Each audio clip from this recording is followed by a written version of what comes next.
High, আসসালামু আলাইকুম। শারমিন কিচেনে আপনাদেরকে স্বাগতম। আজকে একটা নতুন রেসিপি করব।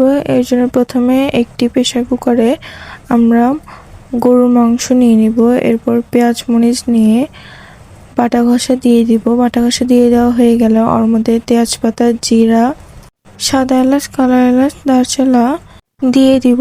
এরপর আমরা লবণ, হলুদ, মরিচ, ধনিয়া গুঁড়া দিয়ে তেল দিয়ে ভালো করে এটাকে মাখিয়ে নিব।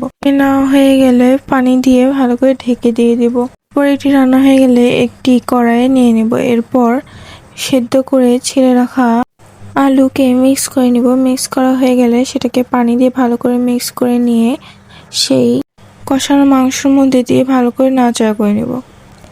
নাড়াচাড়া করে নেওয়া হয়ে গেলে এর মধ্যে আমরা পানি অ্যাড করে দিব। এরপর আমরা আরেকটু পানি দিয়ে দিয়েছিলাম।